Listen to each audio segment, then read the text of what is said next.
Իվերջո ինչի մասին է այս գործը եւ դատարանից ինչ ակնկալիք ունեք։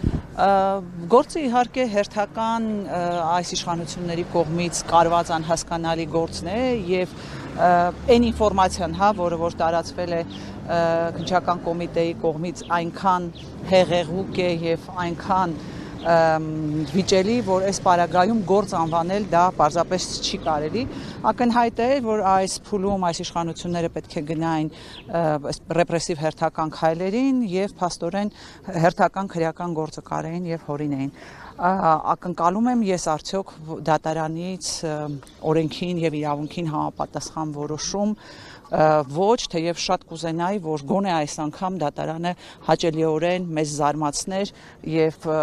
փորձեր գոնե ապացուցել, որ դատական համակարգը անկախ է գործադիրից, բայց այո, սովորաբար եթե օրինակ գործը քններ Մասիս Մելքոնյանը, մենք բոլորս հենց ի սկզբանե արդեն կունենայինք,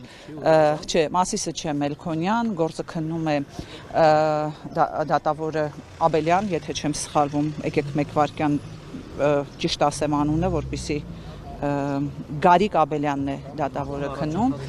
հետևաբար ուզում ասեմ, այս պարագայում այնպես չէ, որ մենք հենց միանշանակ կարող ենք ասել, որ դուրս են գալու կալանքի որոշումով, բայց գիտեք, մեր դատական համակարգը եւ հատկապես վերջին տարիներին այնքան է դարձել կախյալ, որ շատ դժվար է լինում ակնկալել, որ կկայացվեն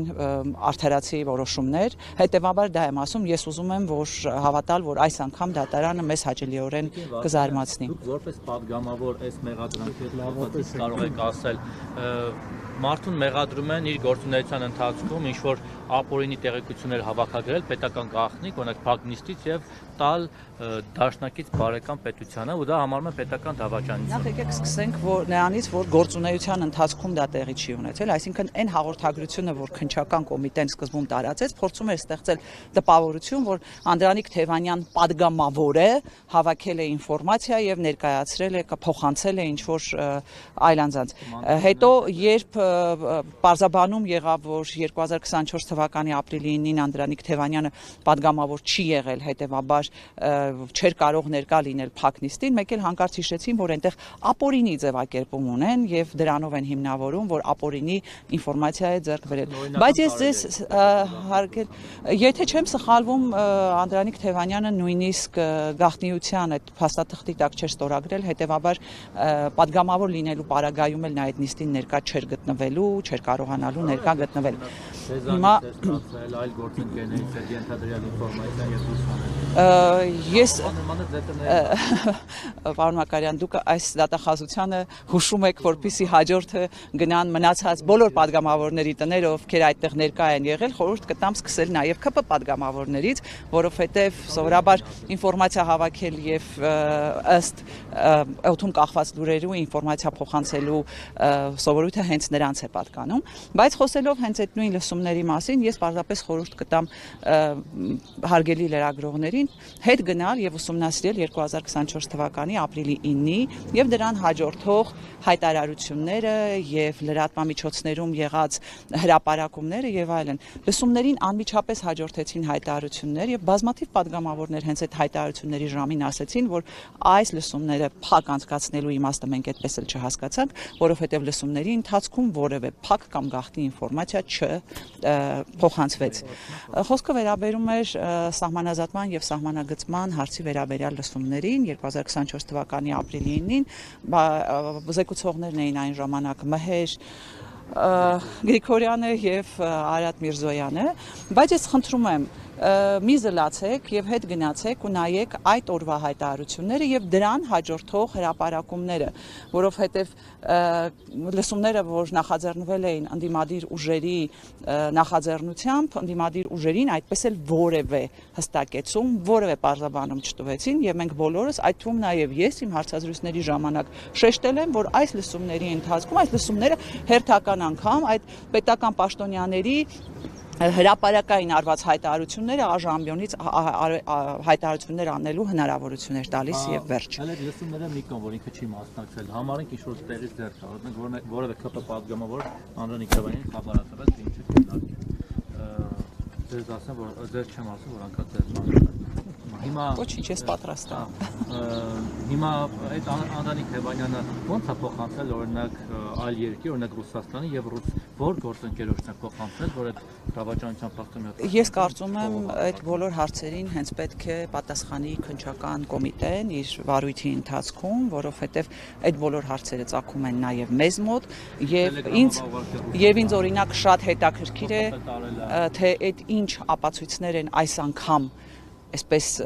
հորինելու, կտրելու, կպցնելու, որովհետև մեր վարույթները իրականացվում են բացառապես կեղծված ապացույցների հիման վրա եւ ես ինքս էլ սպասում եմ տեսնեմ այս անգամ որքան է նրանց ֆանտազիան բավարարելու, որպիսի ուրեմն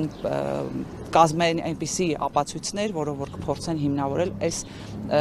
չգիտեմ, ոչ խելամիտ, բառերը նույնիսկ չեմ գտնում քրեական գործը։ Վարդանյան,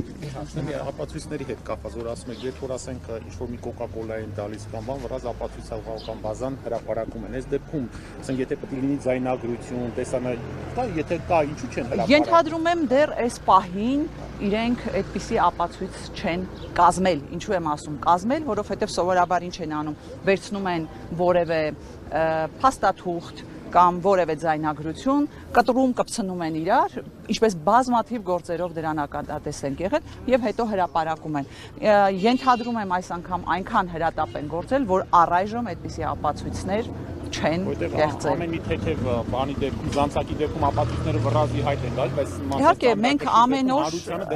ամեն օր ըստ էության լրատվամիջոցներում քննչական կոմիտեի կողմից տարածելուց հետո արդեն տեսնում ենք տարբեր տեսակի ձայնագրություններ եւ այլն, խիստ կասկածելի ձայնագրություններ, հետեւաբար այս պարագայում ես կարծում եմ, որ դեռ ամեն ինչ արժևում է, դեռ իրենք պետք է փորձեն ուրեմն այնպիսի ապացույցներ իրենց համար ձեռնտու ապացույցներ կտրեն, կպցնեն, որ կարողանան այս աբսուրդը հիմնավորել։ Տիկին Վարդանյան, մի բան է, Անդրանիկ Թևանյանը համարում է պրոռուսական գործիչ։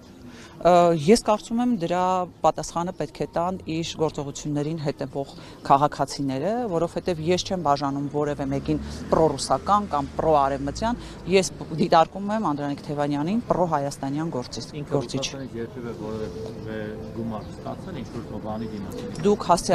ճիշտ հասցեատիրոջ չեք ուղում հարցերը։ Որ մի թիմից եք, հետաքրքիր օրինակ այդ $622,000, որ նշում եմ նախ